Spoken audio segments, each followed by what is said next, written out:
Attorney Ricky Tumutorgo, nagtataguyod ng katotohanan, nakikipaglaban para sa bayan. Mga kabunyog, ano ito? Tungkol dito kay Vic Rodriguez. Si Vic Rodriguez, di ba may away sa Kasibongo? Ha? Matindi tong away na to sa mga DDS. O ngayon, naglabas ng statement ang Maisog. Naglabas ng statement in support kay Vic Rodriguez. O ngayon, nung tiningnan ko yung statement ng Maisog, matindi ito. Matindi itong sinabi dito ng Maisog ha? Grabe ito. Maisog solidly behind Attorney Vic Rodriguez. Oh. Ano ito Ayan mga kabunyog. Maisog solidly behind Attorney Vic Rodriguez. Ano nga? 'Di ba pumutok na 'yan sa lantaran na 'yan. Actually, naglabas na rin ng statement ang PDP Laban, yung partido ng mga Duterte. Statement ni Alfonso Cusi, ang president o chairman ng PDP Laban, tungkol sa away ni Bongo at saka ni Vic Rodriguez. Siyempre, ang statement ng PDP Laban, dumidistansya. Ang sinasabi ng PDP Laban, sana ayusin niyang away na yan. So, kasi, talaga namang lantaran ng away ni Bongo at saka ni Vic Rodriguez. Ang kinakampihan kasi ni Vic Rodriguez, ang tingin kasi nila, may mga galaw si Bongo Ang tingin ng kampo nila Vic Rodriguez, may galaw si Bongo. Siguro nakikita ni Bongo na parang mai-impeach si Sara, makukonvict ito. Pag na-convict ito, maghahanap ng pambato ang kampo ng Duterte. Ay siyempre siya. Top notcher siya nitong 2025 election. So sa tingin niya, siya ang posibleng pambato na ipipresent niya. Kaya nag-o-organize si Bongo ng sarili niyang grupo. Halimbawa sa Cebu, may sariling grupo na pro Sara, may sariling grupo na pro Bongo. Separate yun. Kaya mga kabunyog, mga kababayan, itong kampo ni Vic Rodriguez, kampi sila sa grupo ni Sara, kay Baste. Kasi para sa kanila, kung si Sara ay hindi makatakbo, si Baste ang gawing pambato. Itong grupo naman nila Bongo, si Bongo ang kung hindi pwede si Sara, si Bongo. Kaya ngayon nag-aaway yan mga kabunyog, matindi ang away na yan. Ngayon, yung Maisog naglabas ng statement. Maisog solidly behind Attorney Vic Rodriguez.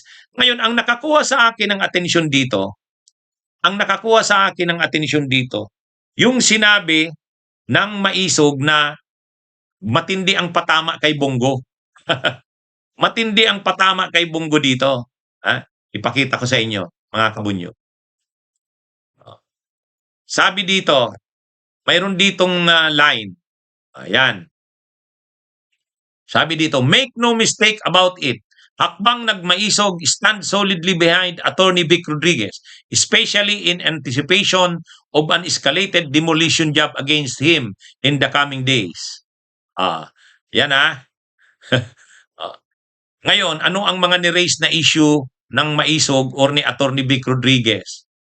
Actually, ang pinapatamaan si Bongo. Sabi dito, Attorney Vic had been to The Hague 3 times, while the patron of his critics has not gone there even once. In spite of this, Attorney Vic is being demonized because as part of hakbang ng Maisog, he must be destroyed and removed to clear the way for the Trojan horses to take over. Kita nyo? Sino ba ang sinasabi dyan na hindi man lang nakapunta sa dahig kahit isang beses? Si Bongo yan So sabi ni Jan, Attorney Vic had been to The Hague 3 times, while the patron of his critics has not gone there even once. Inaatake daw si Attorney Vic Rodriguez ng kampo nila Bongo. Samantalang, si Bongo, na siyang pinakapinuno ng mga kritiko ni Vic Rodriguez, ay hindi man lang nakapunta sa dahig kahit isang beses. Diba? Ayan mga kabunyog, matindi yan. Oo nga naman totoo naman, di ba? Hindi naman talaga nakapunta pa si Bongo sa dahig. nakapunta na dun sila Ruben Padilla. Si Ruben balik-balik na dun eh. Si Ruben Padilla balik-balik na sa The Hague. Nitong confirmation of charges hearing, pumunta doon si sila attorney, yung mga attorney, si Midja Aldia, si Silvestre Bello, pumunta doon. Ha? Pero si Bongo wala, hindi pa nakakapunta doon kahit isang beses.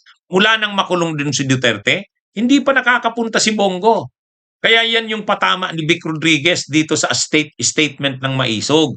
Si Vic Rodriguez daw nakailang punta na doon sa The Hague. Kahit hindi nakikita si Duterte, at least alam ni Duterte na dinalaw siya nila Vic Rodriguez, nila Jimmy Bundok, si Marcoleta, sila Amy Marcos, nakapunta na doon. Si Bongo kahit isang beses hindi pa. Yan yung nire-raise doon sa statement. Yung binasa ko kanina, o yun, kaya matindi yung akusasyon kay Bongo diyan. Kumbaga, paano mo masasabing loyalist ka ng Duterte ni hindi ka pa nga nakapunta sa The Hague? O yun. Ano kayang sagot ni Bongo diyan? Totoo naman yun eh. Totoo naman yun. Kaya ngayon, mukhang may mukhang may move na counter si Bongo. Kasi, lumalakas ang grupo ni Bongo. Kumbaga, ito mga kabunyog, lalo na pag namatay siguro si Duterte, Pag namatay si Duterte, lalo na itong magtatayo ng sarili niyang grupo si Bongo. Hindi ito sasama sa grupo nila Sara. Kasi ngayon pa lang, buhay pa nga si Duterte. Buhay pa. Kaya ngayon, itong sila Vic Rodriguez, si Vic Rodriguez, pinapalakas yung grupo nila Baste. Yung grupo nila Baste, pinapalakas nila Vic Rodriguez.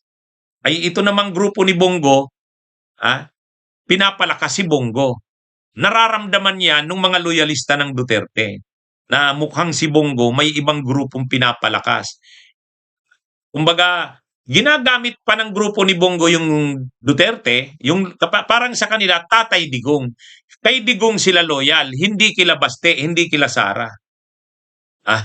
Yan yung yan yung ngayon. Ngayon, may statement ng PDP Laban. Siyempre, ang statement ng PDP Laban, ayaw nilang kumampi kay Bongo, ayaw din nilang kumampi kay Vic Rodriguez. Ang sabi ng PDP Laban, ayusin na yung problema na yan. Ayusin na yan. Nakikita nyo mga kabunyog.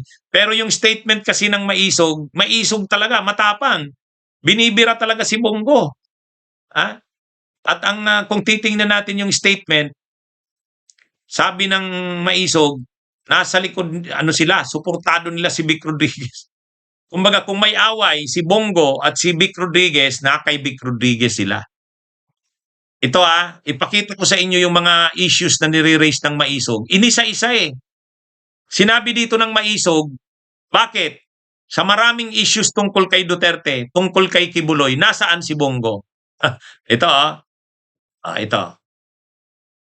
When former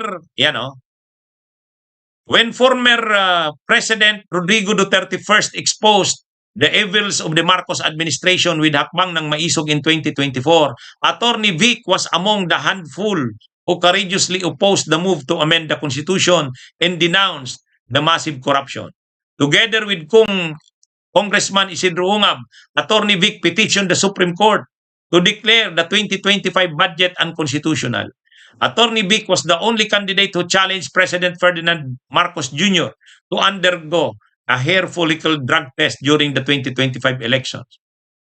Many of those who are attacking him now were silent then, just like their patron. Ang patron na sinasabi, si Bongo. They were silent during the Kingdom of Jesus Christ siege, just like their patron. Silensyo daw si Bongo. While many of them joined the outrage over the kidnapping of PRRD, their patron was virtually silent. Attorney Vic had been to The Hague 3 times, while the patron of his critics has not gone there even once. Hindi pa daw nakapunta si Bongo doon kahit isang bisis. In spite of this, Attorney Vic is being demonized because as part of hakbang ng Maisog, he must be destroyed and removed to clear the way for the Trojan horses to take over. Akbang nagmaisog came out in the open with PRRD and Vice President Inday, while many were in hiding, and it will expose and oppose the Marcos administration. Hakbang ng Maisog will intensify its protest actions against this repressive, abusive, and corrupt administration. Ha? O yan ha, mga kabunyog. Ano to, binibira talaga si Bongo ha. Ano, nasaan daw ba si Bongo ng mga nangyari yan?